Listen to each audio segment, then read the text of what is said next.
Hello everyone and welcome to our Mirror School platform. यस भिडियोमा हामी applied mechanics को syllabus and marks distribution को कुरा डिस्कस गर्न गइरहेका छौं। यो सब्जेक्ट टोटल 100 मार्क्स वेटेज भएको सब्जेक्ट हो, जसबाट 20 मार्क्स इन्टरनल एसेसमेन्टबाट आउँछ भने हामीले फाइनल एक्जाममा 80 मार्क्स को लागि एपियर हुनुपर्छ। अब यो सब्जेक्ट जुन इन्जिनियरिङ को हरेक ब्रान्चमा पढाइ हुन्छ, सो हरेक ब्रान्चमा पढाइ हुन्छ except electronics and communication engineering. Old course हेर्ने हो भने इलेक्ट्रोनिक्स इन्जिनियरिङमा फर्स्ट सेममा पहिला पढाइ हुन्थ्यो, तर इलेक्ट्रोनिक्स न्यू कोर्स आइसकेपछि इलेक्ट्रोनिक्स एन्ड कम्युनिकेसन भइसकेपछि त्यहाँबाट हटाइएको छ एप्लाइड मेकानिक्सको कोर्स। रेस्ट अफ द ब्रान्चेसमा हामीले फर्स्ट इयरमा पढ्नुपर्ने हुन्छ। सो जसमध्ये सिभिल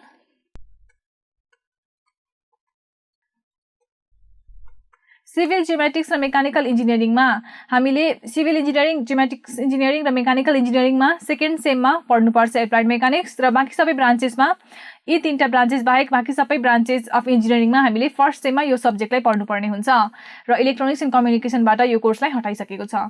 अब हामी यो कोर्सको बेसिक अब्जेक्टिभको बारेमा बुझौँ। सो बेसिक अब्जेक्टिभ यसको के हो त? To provide basic knowledge of engineering mechanics to the students of all branches of engineering. So हामीलाई इन्जिनियरिङ स्टुडेन्ट्सहरूलाई जुन मेकानिक्सको बेसिक नलेज हुन्छ त्यो प्रोभाइड गर्नु नै एप्लाइड मेकानिक्स कोर्सको बेसिक अब्जेक्टिभ हो। अब हामी यो एप्लाइड मेकानिक्सको सिलेबस र मार्क्स डिस्ट्रिब्युसनतिर जाउँ। सिलेबस हेर्ने हो भने यो सब्जेक्टमा अल टुगेदर 9 वटा च्याप्टर्स छन्। यी 9 वटा च्याप्टर्स मध्ये च्याप्टर 1 देखि लिएर च्याप्टर 7 सम्मलाई हामी स्ट्याटिक पोर्सन भनेर भन्छौँ, भने च्याप्टर 8 र 9 भनेको डाइनामिक पोर्सन हो। अब स्ट्याटिक पोर्सनमा हामीसँग 7 वटा च्याप्टर्स छन्। सो फर्स्ट च्याप्टरमा चाहिँ इन्ट्रोडक्सन। यो इन्ट्रोडक्सनबाट 3 मार्क्स को थ्योरी क्वेसन सोध्ने गरिन्छ। च्याप्टर 2 मा छ basic concept in statics and static equilibrium. So यसबाट सिम्पल न्युमेरिकलहरू सोध्ने गरिन्छ र यसबाट क्वेसन आउँछ लगभग 8 मार्क्स वेटेज जतिको। च्याप्टर 3 मा छ forces acting on particle and rigid body, र यो च्याप्टरबाट 12 मार्क्स जतिको क्वेसन आउने गर्छ। च्याप्टर 4 मा छ centre of gravity, centroid and moment of inertia. यो च्याप्टरबाट हामीलाई calculation of moment of inertia, centroid यस्तै खालको क्वेसनहरू आउने गर्छ। So numerical type of question नै आउँछ यसबाट लगभग 12 मार्क्स जतिको। च्याप्टर 5 मा छ फ्रिक्सन, र यहाँबाट 4 मार्क्स जतिको क्वेसन आउने गर्छ, र त्यो क्वेसन भनेको थ्योरी नै हुन्छ मोस्ट अफ द टाइम्स, तर समटाइम्स न्युमेरिकल पनि आउने गर्छ। च्याप्टर 6 मा चाहिँ analysis of beam and frame, र यो भनेको सबसे इम्पोर्टेन्ट च्याप्टर हो एप्लाइड मेकानिक्सको।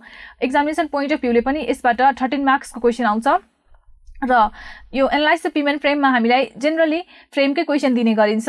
सो बेसिकली हामीले यो क्वेसन सल्भ गर्यो भने हामीसँग के हुन्छ त 13 मार्क्स ठ्याक्कै हामीलाई आउँछ। सो यदि हामीलाई पास मात्रै हुन छ भने हामीले यो च्याप्टर 6, च्याप्टर 4, च्याप्टर 7 यो च्याप्टरहरूलाई बेसिकली फोकस गर्नुपर्छ, र यति तीनटा च्याप्टर र बाँकी हामीलाई +2 साइन्सबाट पनि धेरै कुराहरू थाहा हुन्छ फिजिक्सबाट। सो त्यति नलेजले पनि हामी च्याप्टर 8 र 9 को क्वेसनहरू सल्भ गर्न सक्छौँ। सो बेसिकली यति च्याप्टरहरू पढ्यो भने हामी एकदमै मजाले पास हुन सक्छौँ। तर राम्रो मार्क्स चाहिएको छ भने हामीले सबै च्याप्टरलाई इक्वली नै ध्यान दिएर पढ्नु पर्यो। सो च्याप्टर 7 मा छ एनालाइसिस अफ प्लेन ट्रसेस। यो च्याप्टरबाट 8 मार्क्स को क्वेसन सोध्ने गरिन्छ।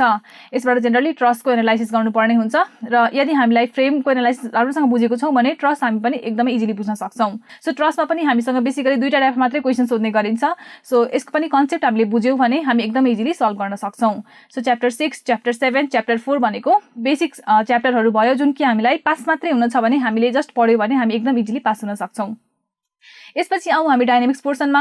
डाइनामिक्स पोर्सनमा हामीसँग 2टा च्याप्टर्सहरू छन्। एउटा चाहिँ kinematics of particle and rigid body, जसबाट 10 मार्क्सको क्वेसन सोध्ने गरिन्छ, र च्याप्टर 9 मा चाहिँ kinetics of particles and rigid body considering force and acceleration, र यसबाट पनि 10 मार्क्सको क्वेसन सोध्ने गरिन्छ।